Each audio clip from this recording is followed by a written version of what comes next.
By a copperhead, and she's not alone. The North Texas Poison Center has counted nearly 100 venomous snake bites so far this year. Kennedy says just blame the weather and food supply. Higher humidity, more of a rodent issue throughout the past couple years, so they're just, the population keeps climbing. Meaning you could have an encounter where you least expect it.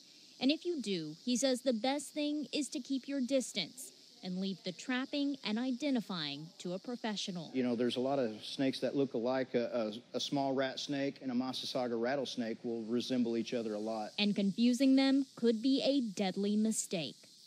Well, a wicked, sharp pain in her ankle. That's how an Ashland City woman described the moment she was bitten by a copperhead snake. And almost 3 weeks after that, she is still in recovery. News 2's Linda Ong has her story. And Linda, how is she doing?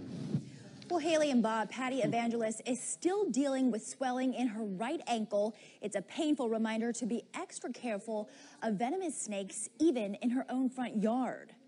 This one was just a foot long, but he packed a punch. Evangelist says she just finished walking her dogs that day when this young copperhead bit her ankle. At first, she thought it was a wasp, but then she looked down and saw the venomous snake a foot away, all curled up in hiding. In a panic, Evangelist called her neighbors. They killed the copperhead as she called 911 to be then rushed to Vanderbilt Hospital. She says the pain quickly escalated. It was getting painful really fast and swelling really fast, so it swelled all the way up to my thigh. Never experienced pain like that before. The gate, I go to open this gate right here to get inside, and I felt a pinch. I felt it again, and that's when I looked down and I saw that there was a snake right there. A copperhead snake curled up in the driveway of Tina Vendana's home, not out in the country, but in the city of Grapevine, a mile from DFW Airport. Did you realize that a snake had bitten you Not right away, no. Not until I had backed away, and I guess when I had applied pressure on my foot and my leg is when the blood started to come out of the snake bite, and then that's when I was like, oh, I actually got bit. Yeah. She used her cell phone to call her sister, who was inside the house, and snapped this picture of the snake. But their next step proved to be the most crucial. They went straight to the ER, where within 15 minutes of the bite, Tina's ankle had become severely swollen. It was almost like you had a bad paper cut and you put Germ-X on your hand and it burns really bad, but all over my calf and all over my foot. Doctors knew right away it was the bite of a copperhead snake, a pit viper, in the same family as rattlesnakes and cottonmouths. Number of bites are right on track. Dr. Kurt Kleinschmidt at the North Texas Poison Center says pit vipers, like this copperhead caught on camera at a state park in North Texas last week, are out in high numbers because of the warm weather this time of year. He says while their bites likely won't kill you, they can cause permanent injury if you don't know what to do. You're scared, you're anxious, you have an adrenaline rush. Let's put that tourniquet on. Boy, let's put it on tight. And that's a very dangerous thing to do because now you may be blocking any blood flow going into your arm or your leg, depending upon where this is going on. What you should do is get to an ER. Just about every hospital in North Texas has anti-venom in stock. You could see the swelling just go up in the hospital. It was insane. Tina got anti-venom for her bite and stayed in the hospital for one night. Now, 2 weeks later, I use a crutch to kind of help whenever it gets a little bit too much. And at night, there's sometimes a little bit of swelling, so I have to unwrap my foot and ice it. And she now has a new awareness about snakes and where they, too, call home. You don't expect to get bit in, the city. You never know what's out here. Due to an endangered snake. Another $10,000 was needed for a $15 million waterline project in Farmington and Southington townships. The extra money will cover the cost of a study and the need for a herpetologist to be on site to look for the venomous and endangered Massasauga rattlesnake during the construction process. Now, the eastern Massasauga is just one of 3 venomous snakes that can be found in Ohio. Matt Stone has more on where you can find them and what they look like. Sometimes taking a walk through the woods or through wetlands can be dangerous if you don't pay attention to what may be crawling beneath your feet. The Massasauga rattlesnake is found only in 8 counties in Ohio. Ashtabula and Trumbull are 2 of them. They are rarely seen.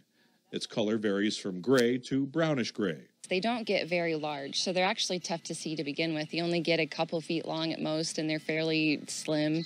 And they blend in with their environment really well. And they love to be in marshy, wet habitats. Another snake that's very common in wetland areas is this guy.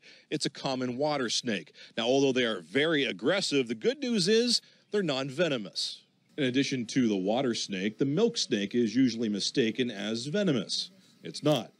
Wildlife experts say snakes should never be killed because they actually do a lot of good. They eat lots of rodents and insects. The timber rattlesnake and the eastern copperhead are the other two venomous snakes. They're only found in southern Ohio, and they prefer rocky or wooded hillsides. And there's a good thing to know about the venomous snakes. When a venomous snake does strike, most of the time they don't even inject the venom. The strike itself is supposed to be enough to try to ward off any predators or threats to them. However, they do try to defend themselves. So the best thing to do to avoid a venomous snake, it's easier said than done, is just to keep your distance from any snake, really. How can you tell them apart? The rattle's a dead giveaway. Plus, non-venomous snakes have a more oval head, while venomous snakes' heads look more triangular. I want to keep an extra eye out for snakes slithering around. News 5's Dana Winter joins us now in the studio, showing us how to spot the difference between a non-venomous snake and one that could send you to the emergency room. Dana? Well, banded water snakes and cottonmouths, two common snakes in our area that could at a glance pass for the same, but only one of them could kill you. We went out with trained professionals and got an up-close look, helping show you the difference. Of course, these being cold-blooded creatures, they can move around a lot better when it's warmer weather. Cottonmouth snakes are out now in the heat of summer.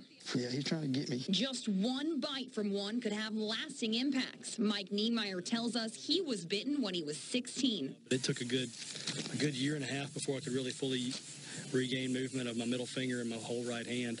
Even though it's been years, Niemeyer says he can still feel a difference. To this day, I'm 34 years old, and my middle finger is still misshapen, and it has arthritis, and gives me trouble to this day, especially when the weather's really cold. While cottonmouths are dangerous, owner of Wildlife Solutions, J.J. McCool, tells us they're often confused with a non-venomous snake. He wants to act like the cottonmouth. He wants to act like the bad guy. So he will actually flare his head out and spread his cheekbones out to look more like a cottonmouth. J.J. tells us there are a few easy ways to tell the two apart, the first being the head. Rounded nose and a very flat top of his head. He doesn't contain the venom glands. While the banded water snake has a smaller head, the cottonmouth has a much larger one. Another easy difference, you can spot how the snakes react to people. Whereas a water snake will a lot of times meander off. A cottonmouth a lot of times will hold his position where he's at, and he'll kind of bow up